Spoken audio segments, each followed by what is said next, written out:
Impressionante como a situação muda rápido para Putin agora. Logo, o aliado mais próximo e o homem que abriu caminho para a guerra de Moscou contra Kiev em 2022 agora pede desculpas ao presidente ucraniano. Alexander Lukashenko, o ditador há mais tempo no poder na Europa, fiel vassalo do Kremlin e coautor desta guerra, declara de repente diante do mundo inteiro que uma vitória militar russa é irrealista e que Belarus não representa mais uma ameaça militar. Quem pensa que isso é coincidência, subestima Alexander Lukashenko. Ele está há 30 anos no poder porque percebe viradas antes dos demais. Agora ele percebe que a guerra de Putin não indica mais vitória. Após ataques da Ucrânia, a Crimeia está seriamente ameaçada pela primeira vez. Uma refinaria de petróleo no interior da Rússia queimou por dias após ser atingida, e Moscou também não é mais segura há tempos. O ataque de Kiev a plataformas de perfuração da Lukoil, no Mar Cáspio, longe da linha de frente, evidencia o novo alcance das forças ucranianas. Enquanto a Ucrânia acerta alvos distantes, a Rússia dificilmente avança em terra. Segundo o Instituto Americano para o Estudo da Guerra, o exército de Moscou conquistou, entre dezembro de 2025 e maio de 2026, apenas cerca de 40 km² no total. Isso representa cerca de um quinto da área de Potsdam em 6 meses. Assim, podemos estar diante de um grande ponto de virada. Por mais de 4 anos, Belarus manteve apoio firme a Moscou. Lukashenko deixou tanques russos passarem por seu país, aceitou armas nucleares russas e chamou Zelensky de canalha. Agora, ele adota tom conciliador com a Ucrânia, pressiona Putin por negociações e busca aproximação com a UE. O que está acontecendo afinal? Por que Lukashenko está traindo a Rússia agora? O que isso implica para o futuro de Putin? Belarus pode mesmo sair do controle russo? Quais os sinais para a UE e a guerra? Vamos analisar essas questões no vídeo de hoje. Aproveite! Essa mudança é inesperada, especialmente se lembrarmos de 2020, quando Lukashenko fraudou as eleições presidenciais tão descaradamente que centenas de milhares de bielorrussos protestaram. Por semanas, o regime dele esteve abalado e o fim do último ditador da Europa parecia próximo. No final, foi salvo apenas por Vladimir Putin. O Kremlin apoiou o líder enfraquecido política e financeiramente, enviando até forças de segurança ao país. Com isso, os protestos foram reprimidos, mas a relação deixou de ser uma aliança entre dois estados soberanos. Lukashenko, que um dia quis ocupar o Kremlin, devia sua sobrevivência política a Putin, e o presidente russo explorou essa dívida sem nenhum escrúpulo. Moscou foi, aos poucos, prendendo Belarus a si, tanto na economia quanto na política externa. O auge ocorreu em fevereiro de 2022, quando as tropas russas invadiram a Ucrânia, avançaram do território bielorrusso rumo a Kiev. Assim, Belarus participou diretamente da guerra, mas sem enviar soldados ao combate. Essa cautela foi claramente planejada. Lukashenko sabia que envolver diretamente seu exército na guerra seria muito perigoso internamente. Pesquisas ao longo dos anos mostraram que poucos belarussos queriam lutar ao lado da Rússia. O governante preferiu entregar seu país ao Kremlin como rota e deixou as batalhas para Putin. O acordo era: Moscou faz a guerra e Minsk cuida da retaguarda. E assim chegamos ao cerne da questão, porque Lukashenko é, acima de tudo, um sobrevivente. Ideologia nunca interessou muito a esse homem.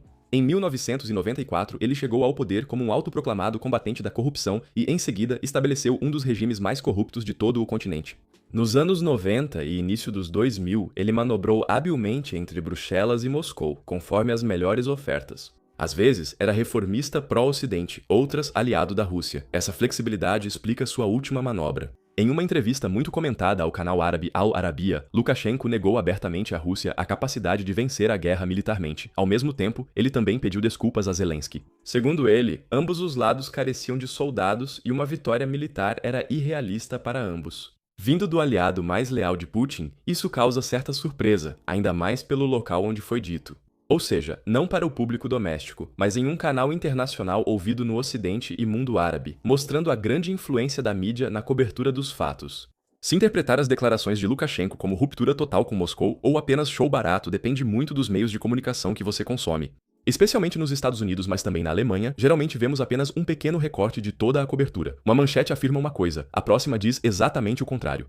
Com pessoas como Lukashenko, Putin ou Trump, percebe-se como a mesma história pode ser mostrada de formas diferentes. E ainda tem os algoritmos, que nos mostram cada vez mais do que já costumamos ler. Assim, a gente acaba entrando rapidamente numa bolha de informação, sem nem perceber. Mas existe uma solução: Ground News. Ground News não é uma redação de notícias. É uma plataforma que reúne reportagens de centenas de fontes de mídia do mundo todo em um só lugar e mostra para você como a mesma história é relatada de maneiras diferentes. Em temas como Putin ou Trump, é possível ver quantas fontes cobrem uma história, as orientações políticas de cada mídia e como as manchetes variam. Só assim percebemos como certas palavras ou formulações podem influenciar a percepção. Por isso, uso essa plataforma todo dia e acho a visualização Blind Spot a mais interessante. Nessa visualização, é possível ver quais temas são mais discutidos por um lado político, sem indicar o que você deve pensar. Você recebe mais contexto e pode ter uma visão mais completa. Além disso, mostra rapidamente quantos meios de comunicação noticiam um tema no mundo todo. Se quiser ter uma visão mais clara, clique no link na descrição ou escaneie o QR para testar o Ground News. E com o meu link você recebe 40 de desconto no plano Vantage, tendo acesso ilimitado a todas as funções. Especialistas descrevem o comportamento dele da forma mais precisa com a imagem de um homem que instintivamente muda de direção pouco antes de a guerra bater à sua própria porta. Após os sucessos recentes, Zelensky agora ameaça até Belarus. Ele exige a retirada total de equipamentos militares russos de Belarus. Citação: "Se ele não fizer isso, nós faremos." Lukashenko está sob pressão como há muito tempo não estava. Essa mudança de posição não se deve só à guerra. A situação econômica do país também preocupa muito, pois é devastadora. Belarus conseguiu, por um tempo, driblar as sanções ocidentais importando produtos ocidentais, reetiquetando-os e exportando para o leste com preços maiores. Assim, o PIB ainda cresceu cerca de 4% em 2023. O mercado russo absorveu o que Bruxelas bloqueou naquela época, mas agora esse modelo de negócios está desmoronando. A própria economia russa está enfraquecendo consideravelmente. As indústrias estão cortando empregos e os famosos tratores e caminhões bielorrussos quase não encontram mais compradores na Rússia. O Instituto de Viena WIW, especializado em Europa Oriental, prevê para 2026 apenas cerca de 1,6% de crescimento. O grupo de análise da oposição Brock prevê até mesmo apenas 0,7%. Após forte inflação e queda no orçamento do Estado, as previsões são muito negativas, agravadas por uma ferida aberta desde 2020. Após a repressão dos protestos, até 600 mil pessoas deixaram o país, que tem apenas cerca de 9 milhões de habitantes. Isso causou grande escassez de mão de obra e, com salários mais altos, aumentou a inflação. Enquanto a Rússia perde força como mercado consumidor, a União Europeia intensifica as sanções. Em abril de 2026 entrou em vigor o 20º pacote de sanções aproxima medidas contra Minsk das aplicadas a Moscou, aumentando a pressão sobre Lukashenko. Um protetor em crise no leste e pressão firme vinda do oeste, enquanto ao fundo o relógio segue correndo, impossível de ser parado até pelo ditador mais astuto. Lukashenko já tem mais de 70 anos e recentemente deixou transparecer que está exausto, e quem virá depois dele é uma questão que preocupa analistas tanto em Minsk quanto em Moscou e Bruxelas. Entre os possíveis candidatos, seu filho Viktor se destaca por sua grande influência no Conselho de Segurança. Porém, uma transição ordenada não está garantida e uma mudança de poder descontrolada pode provocar uma reação de Moscou. Um legado recente é particularmente delicado. Desde o final de 2023, armas nucleares táticas russas estão na Bielorrússia, além de mísseis Iskander e caças adaptados.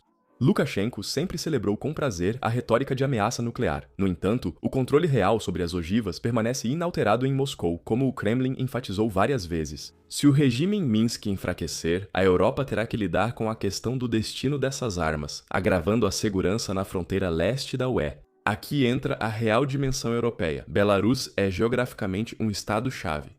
O país faz fronteira com os membros da UE Polônia, Lituânia e Letônia, e com o enclave russo de Kaliningrado é um dos pontos de contato mais sensíveis entre Rússia e OTAN. Quem controla Minsk está às portas dos países bálticos. Tiranovskaya, a candidata da oposição no exílio, alertou repetidamente que Belarus pode servir como trampolim para um ataque russo aos estados bálticos.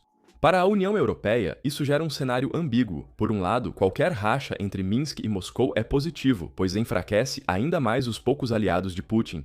A Rússia perdeu recentemente vários aliados próximos em pouco tempo. Um Lukashenko volúvel seria mais um aliado propenso a mudar de lado, algo doloroso para o Kremlin. Em Bruxelas, sabe-se bem que esse homem não é confiável. Macron, presidente da França, teve uma rara ligação com Lukashenko e o alertou sobre possível maior envolvimento de Belarus na guerra. Essas conversas mostram que a Europa acompanha de perto, mas sem ilusões sobre mudança repentina de postura. Se a Rússia seguir perdendo terreno na guerra, crescerá a pressão sobre Lukashenko para se reposicionar a tempo. Um Putin enfraquecido pode simplesmente oferecer menos aos seus vassalos, menos dinheiro e, principalmente, menos proteção contra o próprio povo. Um ditador, ao notar o enfraquecimento de seu protetor, cedo ou tarde busca novas opções, como já vimos diversas vezes na história. Para a oposição democrática no exílio e para a União Europeia, isso pode abrir a longo prazo uma janela que parecia estar firmemente fechada havia anos. Porém, até lá, a situação segue frágil. As últimas declarações de Lukashenko indicam que até os aliados mais fiéis de Putin esperam um desfecho ruim para a guerra. Se Belarus conseguirá se desvincular de Moscou a longo prazo depende de como a guerra se desenrolará nos próximos meses. O que vocês acham? Qual a possível perspectiva de longo prazo para Belarus? Comentem aí. E se vocês querem finalmente ter uma visão completa e não ver as notícias apenas de uma perspectiva, então não deixem de conferir o Ground News. Cliquem no link na descrição ou escaneiem o código QR e garantam 40% de desconto no Vantage Plug. E se vocês também se interessam em saber por que as coisas estão bem difíceis para Putin, até mesmo dentro do próprio país, então eu também recomendo muito este vídeo. Aproveitem, nos vemos na próxima vez. Até lá, tchau!